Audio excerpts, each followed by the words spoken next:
Look around. Do you see division in the world?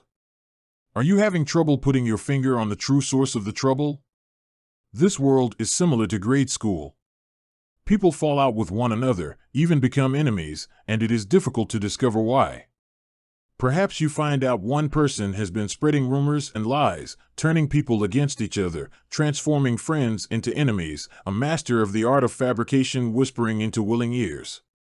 It is difficult to defend oneself against a hidden enemy, especially when that person is in your circle of friends. The world is divided, which is not altogether unexpected, but why do these divisions grow deeper and darker over time? Ought not time bring understanding? Even now a war wages in Ukraine over Gothic matters. But what are the alternatives to war? At school, two boys encounter an issue they could not agree on. Normal enough, but sometimes the issue had two quite distinct sides to it, and these polar opposites were not reconcilable. Possibly they could be pushed aside if the two opponents were willing. Perhaps the issue was nothing more important than what the Christmas pageant would be or who would play which role. But it might concern something more chronic and unavoidable, such as who Sally belonged to or who decided what activities would take place on the weekends. There are situations which have no resolution other than the victory of one and the defeat of the other. Either or conditions might be resolved by debate, a shouting match, the intervention of a higher authority, a physical scuffle, or perhaps an escalation up to murder or all-out war. Often which it is depends more on outside factors than on the unwillingness of the opponents to go all the way.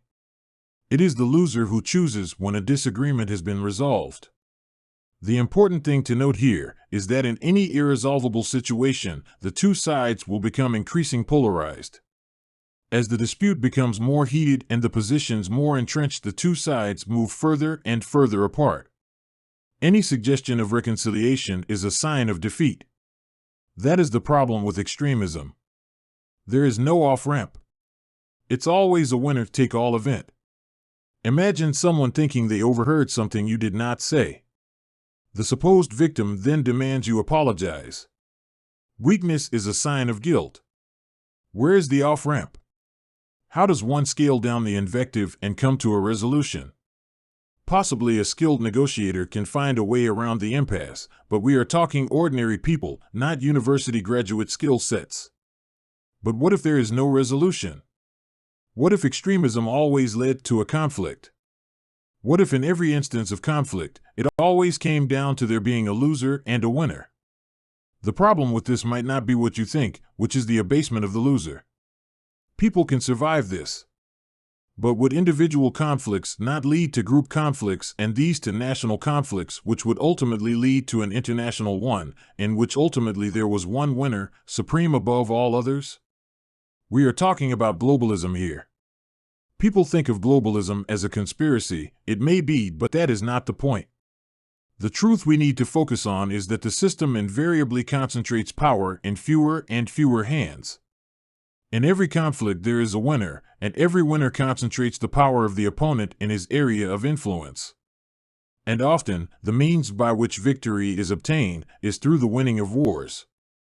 But the other side effects of extremist agendas is bankruptcy, poverty, power disparities, inequality, and so on. These are not the products of charity and cooperation. But they are also not the result of a radical agenda such as is promoted by the Western radicals. When two companies compete for customers, the outcome has to be bankruptcy for the loser. For too long and far too often mankind has attempted to choose between extremist agendas. It is time for something new. But if the policy or program only demonizes an opposite view, it is another example of extremism and will only exacerbate the problems it seeks to eliminate. It is indisputable that radicalism is not extremism and is opposed to it. Therefore, in that sense, radicalism opposes extremism, its ideologies and platforms.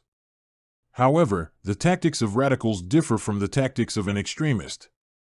Extremists create or engage in a competition in which only one person or group come out as the winner. Part of the radical program is teaching people one person winning an engagement is not a win. What civilizations need to win is a win/win option.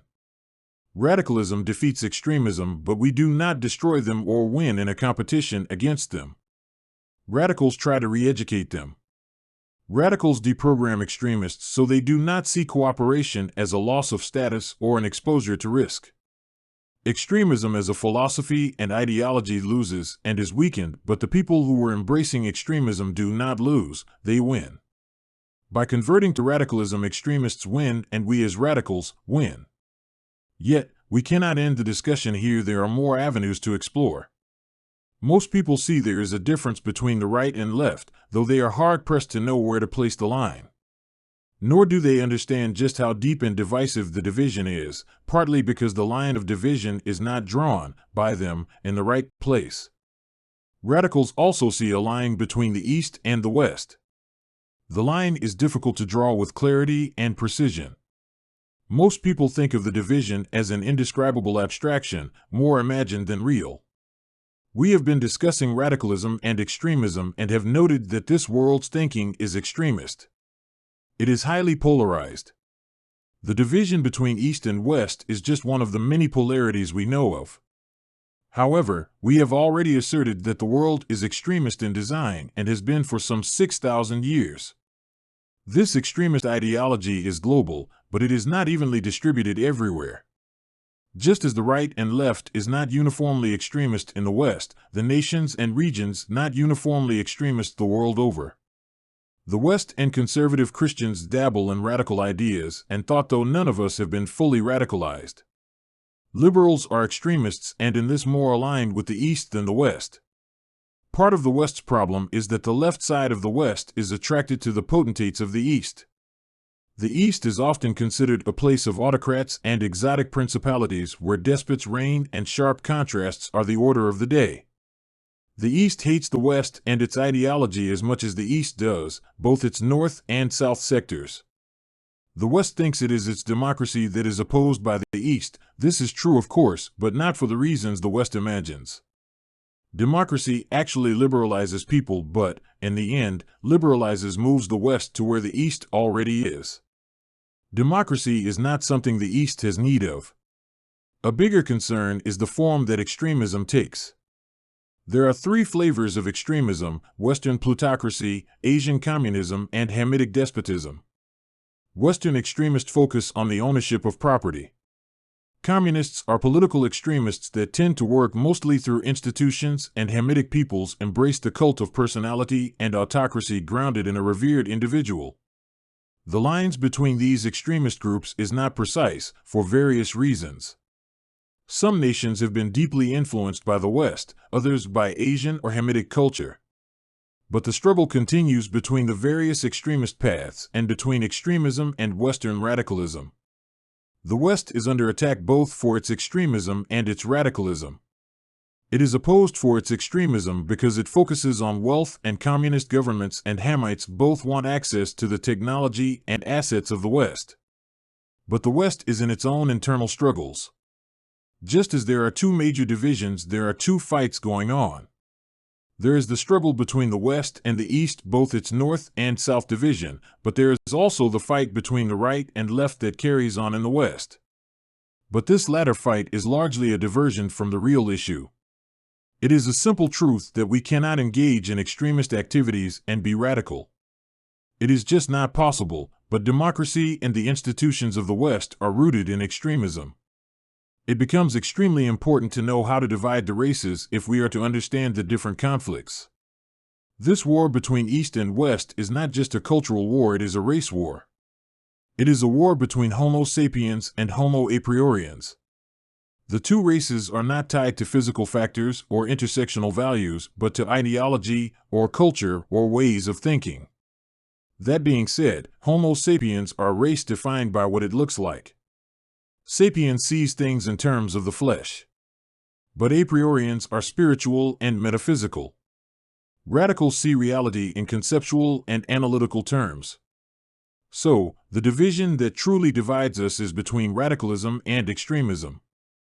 Even though there are three forms of extremism, all are incompatible with radicalism. Radicals embrace the golden rule and its correlate, the law of radicalism: all persons have a right to what they create and no person has a legitimate claim on anything not created by them. To do unto others as you would they do unto you, means your actions become a model of how you want others to live. No one wants to pay the debts of others, therefore do not permit others to pay your debt, which means radicals function solely within a market environment. To do this, however, means an end of extremist systems and institutions, and this includes the various monetary systems in use by the world's economies. The use of an asset as a currency is inherently divisive and extremist. There is a conflict between the lender and borrower. Radicals use radical accounting, a cash-based accounting that utilizes an equity-based unit of account that eliminates risk, at least for radicals. Risk is the result of competing claims against the same asset. If a person borrows money from a bank, the bank still owns the money and may reclaim it at any time. Not to mention they have every right to charge the borrower a usage fee for permitting you to use their currency. By converting to an equity-based exchange unit, there is no owner of the currency and no competing claim to your wealth. Because no one owns the unit of account, there are no interest payments to be made. Equity is created as we add value to an asset. This added value is issued as preferred shares. Contracted to prefers, designated by the symbol, and issued in denominations, preferred shares become a stable, inflation-free, risk-free, and interest-free currency. Without competition over currency or competing claims over assets, extremism must and will vanish in a radical market environment.